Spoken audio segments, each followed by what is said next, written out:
60초. 겨우 60초였습니다.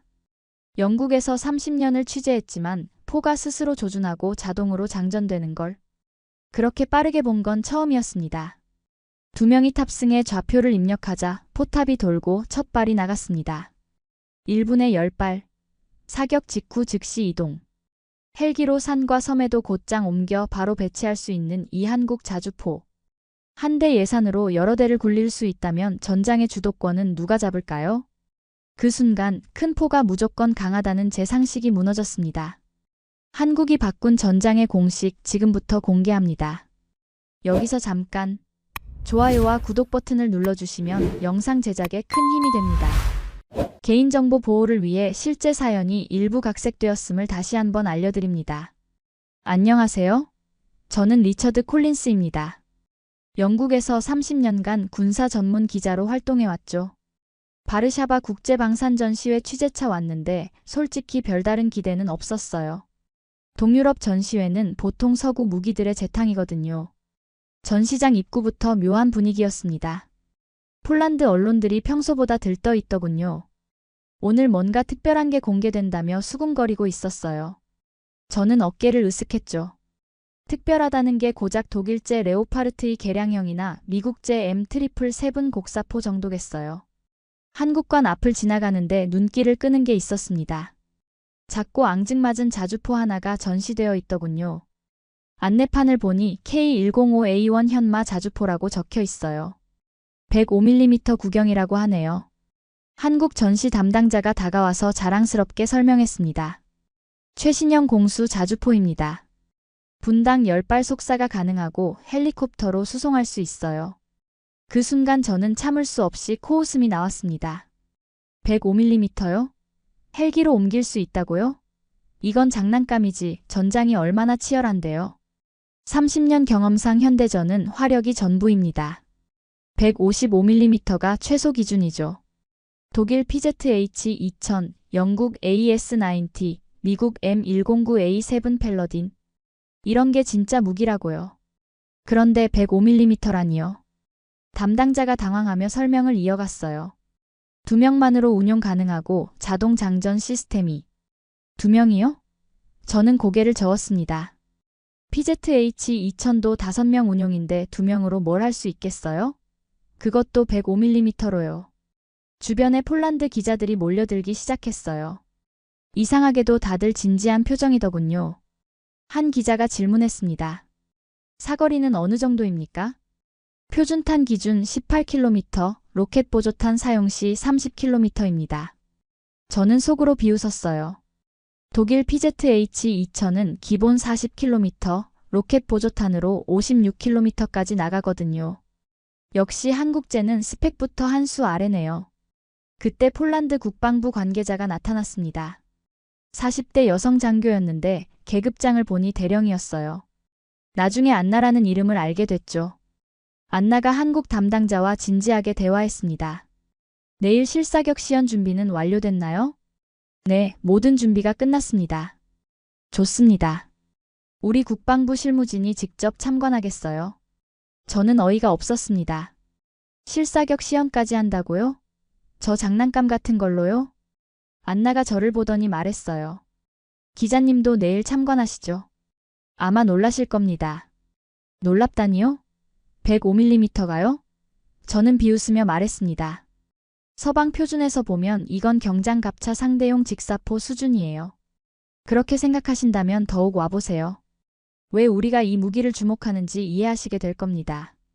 저는 회의적이었어요.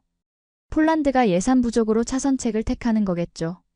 제대로 된 155mm 자주포 살 돈이 없으니까요. 전시장을 계속 돌며 다른 무기들을 봤습니다. 독일관의 위풍당당한 PZH-2000, 미국관의 견고한 M109A7.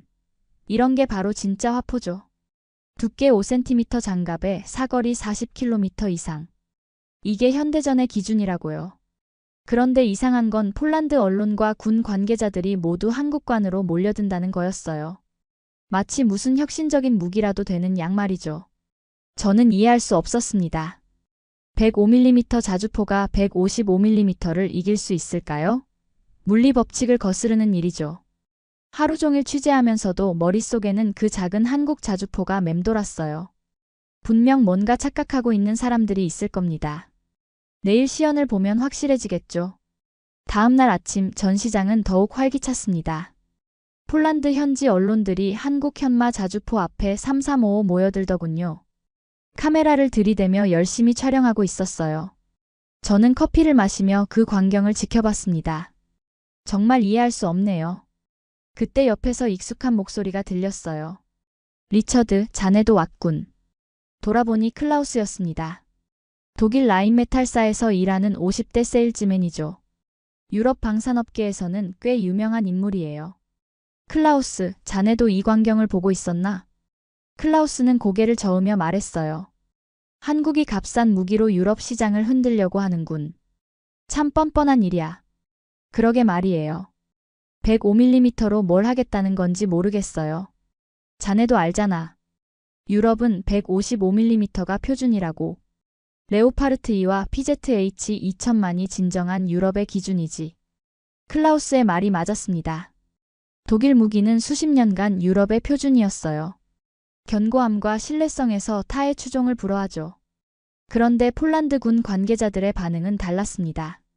한 준장이 현마 자주포 앞에서 부하들에게 설명하고 있더군요. 공수 능력이 핵심입니다. 신속 전개가 가능하다는 뜻이죠. 하지만 장군님, 화력이 155mm보다 약하지 않습니까? 그렇습니다.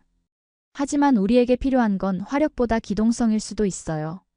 저는 그 대화를 들으며 의아했습니다. 기동성이 화력보다 중요하다고요? 그건 전쟁의 기본 원칙에 어긋나는 얘기죠. 클라우스가 저를 끌어내며 말했어요. 리처드, 저들이 착각하고 있는 걸 봐. 전쟁은 화력으로 하는 거라고. 맞아요. 독일 PZH 2000 한 대가 저런 장난감 10대보다 낫죠. 그때 안나가 나타났습니다. 오늘은 더욱 진지한 표정이었어요. 기자님들 준비됐습니까? 곧 실사격 시연이 시작됩니다. 클라우스가 끼어들었어요. 대령님, 실례지만 105mm로 무엇을 증명하려는 건가요? 직접 보시면 알게 될 겁니다. 하지만 유럽 표준은 155mm입니다. 레오파르트 2와 PZH 2000이 수십 년간 증명해왔죠. 안나는 차분히 대답했어요. 전통도 중요하지만 우리는 현실적인 해결책이 필요합니다. 현실적이라고요? 클라우스의 목소리가 높아졌습니다. 독일 무기야말로 가장 현실적이죠. 검증된 기술력과 신뢰성을 갖추고 있어요. 저는 클라우스 편에 섰습니다. 안나 대령님, 솔직히 105mm는 현대전 기준에 맞지 않아요. 화력 밀도가 너무 약하거든요. 안나는 미소 지으며 말했어요. 그럼 우크라이나 전쟁에서 견인포들이 어떻게 됐는지 아시나요? 갑자기 분위기가 무거워졌습니다. 우크라이나 전쟁 얘기가 나오니까요. 드론 공격에 무용지물이 됐죠. 설치하는데 시간이 오래 걸리니까 타겟이 되더군요. 클라우스가 반박했어요. 그래서 자주포가 있는 거 아닙니까? PZH 2000 같은 말이에요. PZH 2000도 마찬가지예요. 155mm는 크고 무거워서 기동성에 한계가 있거든요. 저는 이해할 수 없었어요. 하지만 화력이 약하면 적을 제압할 수 없잖아요. 제압 방식이 바뀌고 있습니다. 대량 화력보다는 정밀 타격과 신속 기동이 더 중요해졌어요. 폴란드 기자 한 명이 질문했습니다. 그럼 한국 현마 자주포가 그런 새로운 전술에 맞다는 말씀인가요? 오늘 시연에서 확인하시죠. 클라우스는 여전히 회의적이었어요. 아무리 그래도 105mm는 105mm입니다. 물리 법칙을 바꿀 수는 없어요. 저도 같은 생각이었습니다. 아무리 기동성이 좋아도 화력이 약하면 소용없죠. 전쟁은 결국 상대방을 제압하는 게 목적이니까요. 안나가 시계를 보더니 말했어요. 시연장으로 이동하시죠. 2시간 후면 모든 의문이 풀릴 겁니다. 저는 클라우스와 함께 걸으며 중얼거렸어요. 2시간 후면 저들의 착각을 확인하게 되겠네요. 시연장에 도착하니 이미 많은 사람들이 모여 있었습니다.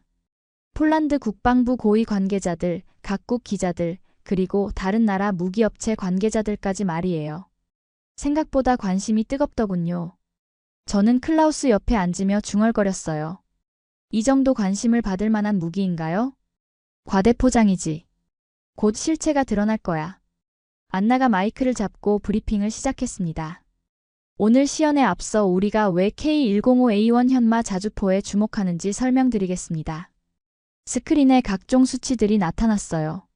저는 무심코 보다가 깜짝 놀랐습니다. 155mm 자주포는 비싸고 유지비도 감당할 수 없습니다. 우리에게는 소규모 부대로 신속 기동이 가능한 가성비 높은 무기가 필요해요. 안나가 제시한 숫자들은 충격적이었어요. 독일 PZH 2000 한 대 가격으로 현마 자주포를 여러 대 살 수 있다는 내용이었거든요. 클라우스가 불편해하며 말했어요. 가격만으로 무기를 선택할 수는 없죠. 성능이 우선이에요. 물론입니다. 하지만 우크라이나 전쟁이 우리에게 보여준 교훈을 무시할 수 없어요. 안나가 다음 슬라이드를 넘겼습니다. 우크라이나 전장 영상들이 나왔어요. 견인포들이 드론 공격에 파괴되는 모습들이었죠. 전통적인 포병 운용법이 통하지 않습니다. 설치에 시간이 오래 걸리면 적의 표적이 되거든요. 저는 그 영상들을 보며 뭔가 불편했어요. 분명 맞는 말이긴 했거든요. 우크라이나에서 러시아 견인포들이 우크라이나 드론에 계속 당하고 있었으니까요. 그래서 우리는 빠르게 전개하고 빠르게 철수할 수 있는 화포가 필요합니다. 화력보다는 생존성이 우선이에요. 한 폴란드 기자가 질문했습니다. 하지만 화력이 약하면 적을 효과적으로 제압할 수 없지 않습니까? 그건 옛날 생각입니다. 이제는 정밀 타격 시대예요. 몇 발만 정확히 맞춰도 충분히 효과를 낼 수 있거든요. 클라우스가 끼어들었어요. 그렇다고 해도 155mm의 파괴력을 105mm가 따라갈 수는 없죠. 맞습니다. 하지만 비용 대비 효과를 고려해보세요. 안나가 새로운 차트를 보여줬어요. 작전 지역별 화포 배치 시나리오였습니다. PZH 2000 10대로 커버할 지역을 현마 자주포 30대로 촘촘히 배치할 수 있어요. 어느 쪽이 더 효과적일까요? 저는 당황했습니다. 숫자로 보니 뭔가 다르게 보이더군요. 30대 대 10대라니요. 게다가 현마는 헬기로 수송 가능합니다. 접근하기 어려운 산악지대나 도서지역에도 신속 전개가 가능해요. 클라우스는 여전히 회의적이었어요. 이론적으로는 그럴 수 있겠지만 실제론 다르죠. 화력 밀도가 부족하면 적을 제압할 수 없어요. 그럼 이런 상황은 어떨까요? 안나가 또 다른 영상을 틀었습니다. 러시아군 포병 진지가 우크라이나 드론에 발견되어 몇 분 만에 파괴되는 장면이었어요. 대형 자주포는 목표물이 커서 발견되기 쉽습니다. 하지만 작고 기동성 좋은 화포는 다르죠. 저는 점점 혼란스러워졌어요. 분명 틀린 말은 아니었거든요. 현대전에서 생존성이 얼마나 중요한지는 저도 잘 알고 있었으니까요. 여러분, 이제 실제 시연을 보시죠. 이론보다는 실전이 답을 줄 겁니다. 폴란드 포병들이 현마 자주포 앞에 섰습니다. 단 2명이었어요. 저는 의심스럽게 지켜봤죠. 안나가 설명했습니다. 목표물까지 거리 25km. 좌표 입력부터 첫발 사격까지 시간을 측정하겠습니다. 클라우스가 중얼거렸어요. PZH 2000도 5분이면 충분해. 과연 그럴까요? 저는 시계를 보며 생각했습니다. 아무리 그래도 2명으로 뭘 할 수 있을까요? 포탄 장전부터 조준까지 시간이 얼마나 걸릴 텐데요. 그런데 이상한 일이 일어났습니다. 현마 자주포가 생각보다 빠르게 움직이기 시작한 거예요. 포병 2명이 현마 자주포에 탑승했습니다. 한 명은 조준수, 다른 한 명은 포수였어요. 저는 시계를 보며 중얼거렸죠. 2명으로 뭘 할 수 있을까요? 그런데 놀라운 일이 벌어졌습니다. 조준수가 디스플레이에 좌표를 입력하자 포탑이 자동으로 회전하기 시작한 거예요. 사람이 수동으로 돌리는 게 아니라 컴퓨터가 알아서 조준하더군요. 클라우스가 의아해했어요. 자동 조준 시스템인가? 안나가 설명했습니다. 네, 디지털 화력 통제 시스템이 탑재되어 있어요. 좌표만 입력하면 자동으로 조준하고 장전까지 해줍니다. 저는 깜짝 놀랐어요. 자동 장전이라고요? PZH 2000도 반자동 장전인데 완전 자동이라니요. 포탄 준비 완료. 포수가 외쳤습니다. 그런데 포탄을 직접 넣는 게 아니라 자동 장전 장치가 포탄을 집어넣더군요. 마치 로봇이 일하는 것 같았어요. 좌표 입력부터 여기까지 90초 걸렸습니다. 안나의 말에 저는 시계를 다시 봤어요. 정말 90초였습니다. PZH-2000은 5명이 달라붙어도 3분은 걸리는데 말이죠. 클라우스가 당황하며 말했어요. 빠르긴 하지만 화력이 약하잖아요. 그때 안나가 폭탄 발언을 했습니다. 한국 K9 자주포 가격을 아세요? 얼마인데요? 80억 원 정도입니다. 그런데 현마 자주포는 몇억 원대예요. 저는 귀를 의심했어요. 한 대 값으로 10대를 산다고요? 거의 그 정도죠. 클라우스는 얼굴이 굳었습니다. 독일 PZH-2000은 K9보다도 비싸거든요. 그럼 PZH-2000 한 대 값으로 현마를 몇 대 살 수 있나요? 10대는 좋게 됩니다. 저는 충격을 받았어요. 10대라고요? 그럼 화력 밀도가 오히려 더 높아지는 거 아닌가요? 안나가 계속 설명했습니다. 게다가 유지비용도 현격히 다릅니다. 105mm 포탄이 155mm보다 훨씬 저렴하거든요. 한 폴란드 기자가 질문했어요. 구체적으로 얼마나 차이 나나요? 155mm 포탄 한 발이 300만 원이라면 105mm는 80만 원 정도예요. 저는 계산해봤습니다. 거의 4분의 1 가격이네요. 그럼 같은 예산으로 4배 많은 포탄을 쏠 수 있다는 뜻이죠. 클라우스가 반박했어요. 하지만 위력이 약하잖아요. 아무리 많이 쏴도 소용없어요. 그럴까요? 실제 계산해보죠. 안나가 화이트보드에 숫자를 적기 시작했어요. PZH-2000 한 대가 1시간 동안 쏠 수 있는 포탄 수는 60발입니다. 현마는 분당 10발이니까 600발이에요. 저는 놀랐습니다. 10배 차이라고요? 위력은 155mm가 3배 강하다고 해도 600발 대 60발이면 어떨까요? 클라우스는 말문이 막혔어요. 수학적으로 계산하면 현마가 유리하다는 결론이 나오거든요. 게다가 현마는 기동성이 뛰어나니까 생존성도 높습니다. 쏘고 바로 이동할 수 있어요. 저는 머릿속이 복잡해졌어요. 지금까지 제 생각이 틀렸다는 말인가요? 155mm가 무조건 좋다고 믿어왔는데 말이죠. 참관하신 분들 중에 의구심이 있으시다면 직접 확인해보세요. 안나가 폴란드 포병에게 신호했습니다. 그러자 포병이 외쳤어요. 사격 준비 완료. 사격. 탕. 현마 자주포에서 포탄이 날아갔습니다. 소리는 PZH-2000보다 작았지만 여전히 강력했어요. 25km 떨어진 목표물에 정확히 명중했다는 보고가 들어왔습니다. 관측소에서 무전으로 확인해줬거든요. 명중 확인. 목표물 파괴됐습니다. 박수 소리가 터져나왔어요. 저는 여전히 마음속으론 의심하고 있었지만 분명 인상적이긴 했습니다. 클라우스가 제게 속삭였어요. 한 발 맞췄다고 해서 전부가 아니야. 지속 화력이 중요하지. 저도 그렇게 생각했어요. 한 번의 성공이 전부를 증명하는 건 아니니까요. 하지만 뭔가 불안한 기분이 들기 시작했습니다. 안나가 마이크를 잡고 선언했습니다. 이제 진짜 시연을 보여드리겠어요. 전투 상황을 가정한 신속 사격입니다. 저는 클라우스와 눈을 마주쳤어요. 진짜 시연이라고요? 방금 한 게 가짜였나요? 좌표 입력부터 첫발 사격까지 60초 안에 완료하겠습니다. 관중석에서 웅성거림이 일었어요. 60초라니요?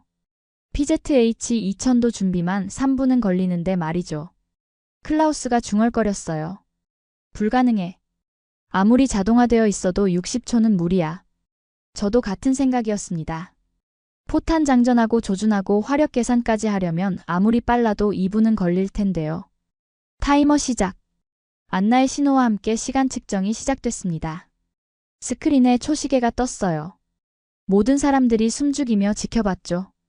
현마 자주포 앞에 선 2명의 포병이 움직이기 시작했습니다. 한 명은 즉시 운전석에 올라탔고 다른 한 명은 포탑으로 향했어요. 15초. 조준수가 디스플레이에 좌표를 입력했습니다. 손가락이 빠르게 움직이더군요.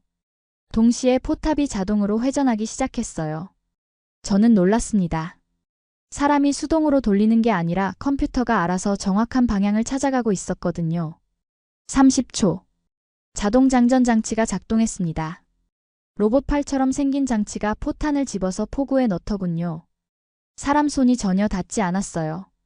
클라우스가 당황하며 말했어요. 저게 정말 가능한 거야? 45초. 포구가 목표 방향으로 정확히 조준됐습니다.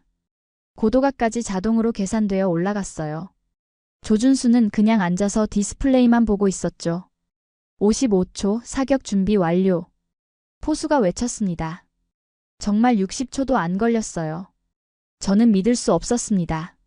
사격. 탕. 포탄이 날아갔습니다. 시간은 정확히 58초였어요. 관중석에서 박수가 터져 나왔습니다. 폴란드 장교들이 탄성을 질렀어요.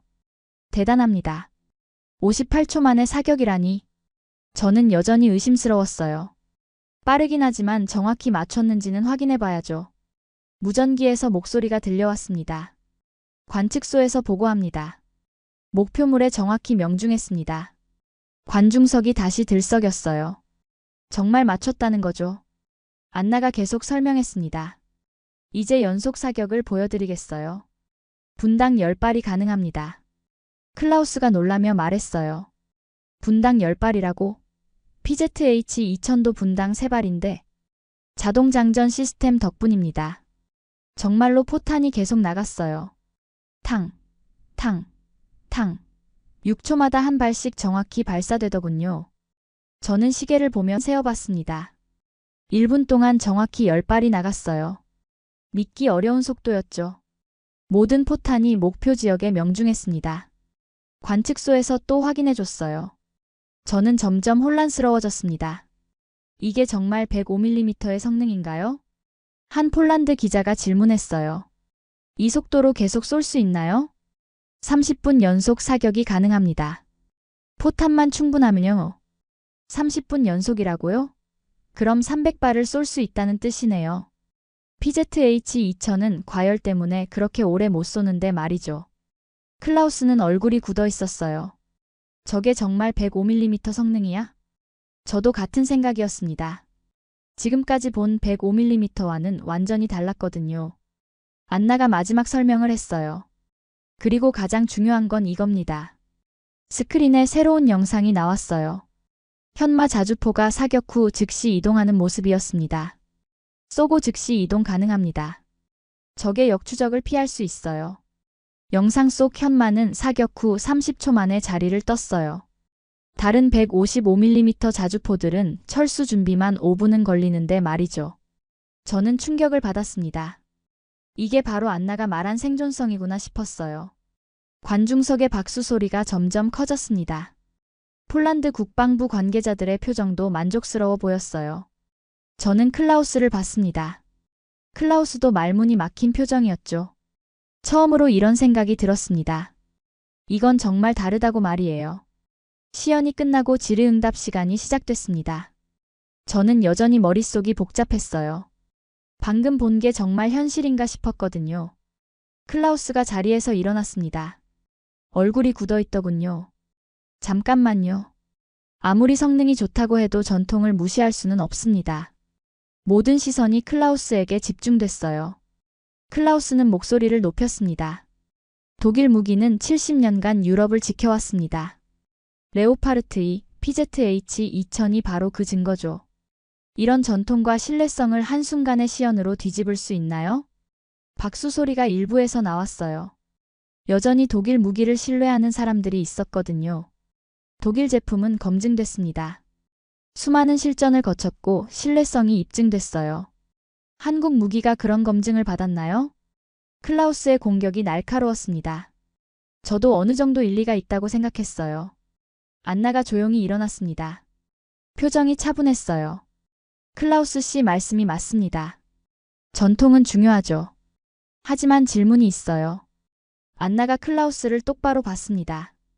독일이 우리에게 무엇을 제공할 수 있나요? 세계 최고 수준의 무기를 제공하죠. 그게 다인가요? 클라우스가 당황했습니다. 무슨 뜻입니까?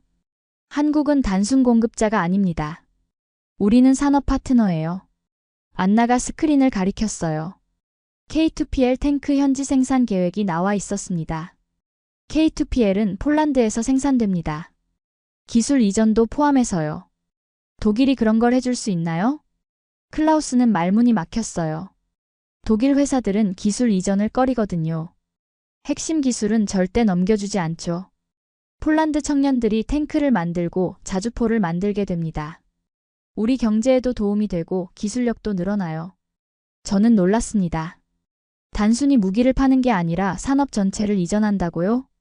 게다가 유지보수도 폴란드에서 할 수 있어요. 독일 본사에 의존할 필요가 없죠. 이건 완전히 다른 접근법이었어요. 무기 수출이 아니라 산업 파트너십이라니요. 클라우스가 반박하려 했습니다. 하지만 성능은 여전히. 성능 얘기를 하시는군요. 안나가 새로운 자료를 꺼냈어요. K2PL과 레오파르트 2A8를 비교해보죠. 가격은 절반, 성능은 동등합니다. 어느 쪽을 선택하시겠어요? 숫자가 스크린에 나왔어요. 정말 K2PL이 가격 대비 성능에서 압도적이었습니다. 그리고 현마 자주포는 기존 155mm와 경쟁하는 게 아니에요. 새로운 시장을 만드는 거죠. 저는 이해하기 시작했어요. 105mm로 155mm를 대체하는 게 아니라 아예 다른 용도로 쓴다는 뜻이었거든요. 신속 대응, 공수작전, 도서지역 방어. 이런 임무에는 155mm가 과도해요. 안나의 설명이 논리적이었습니다. 모든 상황에 155mm를 쓸 필요는 없다는 거죠. 클라우스가 마지막 카드를 꺼냈어요. 하지만 나토 표준은 155mm입니다. 호환성 문제가 있어요. 맞습니다. 하지만 보완제로 쓰는 거예요. 155mm를 완전히 대체하자는 게 아니라 함께 쓰자는 겁니다. 저는 깨달았습니다. 이게 바로 안나가 처음부터 말하려던 거였구나. 큰 적은 155mm로, 작은 적은 105mm로. 상황에 맞는 무기를 쓰는 거죠. 관중석에서 고개를 끄덕이는 사람들이 늘어났어요. 합리적인 설명이었거든요. 클라우스는 더 이상 할 말이 없어 보였습니다. 안나의 논리를 반박할 근거를 찾지 못했거든요. 저는 과거 영국이 한국을 무시하던 기억이 스쳐 지나갔습니다. 값싼 아시아 제품이라고 얕봤던 그때 말이에요. 하지만 지금 보니 한국은 단순히 값싼 무기를 파는 게 아니었어요. 완전히 새로운 접근법을 제시하고 있었거든요. 안나가 마지막으로 말했습니다. 우리는 한국과 함께 미래를 만들어가고 싶습니다. 과거에 머물러 있고 싶지 않아요. 그 순간 저는 확신했습니다. 뭔가 큰 변화가 일어나고 있다고 말이에요. 질의응답이 끝나고 사람들이 하나둘 자리를 떠나기 시작했습니다. 저는 여전히 자리에 앉아 생각에 잠겨 있었어요. 오늘 본 것들이 너무 충격적이었거든요. 안나가 제게 다가왔습니다. 개인적으로 얘기하고 싶다는 표정이었어요. 전시장 근처 카페에서 커피를 마시며 앉게 됐습니다. 안나는 처음에 망설이더니 자신의 개인사를 털어놨어요. 그녀의 아버지가 소련군 전차병 출신이라는 놀라운 사실이었습니다. T-72 전차를 몰고 다니던 군인이었다고 하더군요. 아버지는 1980년대까지 소련군으로 복무하셨어요. 저는 깜짝 놀랐습니다. 소련군이라니요? 그래서 안나가 러시아 무기체계에 대해 그렇게 자세히 알고 있었던 거구나 싶었어요. 폴란드 독립 후 아버지는 폴란드군으로 옮겼다고 했습니다. 그 과정에서 러시아 무기의 강점과 약점을 모두 경험했다고 하더군요. 더욱 놀라운 건 우크라이나 전쟁이 터졌을 때 그 84세 노병이 한 말이었어요. 이제는 다른 방식으로 싸워야 한다고, 예전처럼 대형 전차나 대포로는 안 된다고 했다는 겁니다. 드론이 모든 걸 바꿨다는 그의 판단이었어요. 크고 느린 무기는 표적일 뿐이라고 말이죠. 평생 러시아와 대치해온 노병의 직관이었습니다. 그런 아버지가 현마 자주포를 보고 하신 말씀이 있어요. 안나의 목소리가 떨렸습니다. 이거다. 이게 바로 우리가 찾던 답이다. 저는 가슴이 뭉클해졌어요. 평생을 군인으로 산 노병의 확신이 느껴졌거든요. 안나는 아버지가 현마 자주포를 보며 눈물을 흘렸다고 말했습니다. 우리 아이들이 살아남을 수 있겠다고 하면서 말이죠. 그 순간 저는 깨달았어요. 이건 단순한 무기 성능 비교가 아니었습니다. 러시아의 위협 앞에서 폴란드 젊은이들의 생존이 걸린 문제였던 거죠. 안나는 차분하게 현실을 설명했어요. 독일 무기도 좋지만 예산상 몇 대 못 산다고요. 러시아는 수천 대의 전차와 대포를 갖고 있는데 말입니다. 한국 무기는 폴란드에게 희망을 준다고 했습니다. 같은 예산으로 더 많은 무기를 살 수 있고 폴란드 젊은이들이 직접 만들 수도 있거든요. 전쟁은 결국 숫자라는 현실적 판단이었어요. 아무리 좋은 무기라도 적보다 적으면 이길 수 없다는 냉혹한 계산이죠. 하지만 한국 무기가 있으면 달라진다고 했습니다. 러시아 전차 1000대에 맞서 폴란드도 1000대를 배치할 수 있다는 거였어요. 러시아의 위협 앞에서 우리 아이들은 살아남아야 합니다. 그 답이 한국 무기예요. 안나의 마지막 말이 저를 완전히 바꿔놨습니다. 진실을 알려달라고, 한국 무기가 어떤 의미인지 유럽 사람들이 알아야 한다고 했거든요. 그 순간 저는 깨달았습니다. 지금까지 제가 얼마나 틀렸는지, 얼마나 편견에 사로잡혀 있었는지 말이에요. 안나의 간절한 눈빛을 보며 저는 감정적으로 흔들렸습니다. 이제는 새로운 시대라는 그녀의 말이 가슴 깊이 와닿았거든요. 3개월 후 바르샤바 국방부 청사에서 역사적인 순간이 펼쳐졌습니다. 폴란드의 K2PL 흑표 전차 3차 계약 발표 현장이었어요. 저는 다시 한번 취재진으로 그 자리에 있었습니다. 폴란드 국방장관이 단상에 올라 선언했어요. K2PL 전차 추가 300대와 현마 자주포 200대를 도입한다는 내용이었습니다. 총 계약 규모는 150억 달러에 달했죠. 더욱 놀라운 건 계약 조건이었어요. 전량 폴란드 현지에서 생산하고 핵심 기술까지 이전한다는 내용이었습니다. 이제 폴란드는 한국과 함께 자체 전차를 만들게 된 거죠. 저는 노트북을 열고 기사 마감을 시작했습니다. 3개월 전 그날의 충격이 아직도 생생했거든요. 제목부터 고민됐어요. 한국 무기 유럽 진출이라고 쓸까 했다가 지웠습니다. 이건 단순한 진출이 아니었거든요. 한국은 더 이상 값싼 대체품이 아니다. 이렇게 시작했습니다. 3개월 전까지 제가 갖고 있던 편견을 솔직히 인정하는 문장이었어요. 키보드를 두드리며 그날의 기억을 되살렸습니다.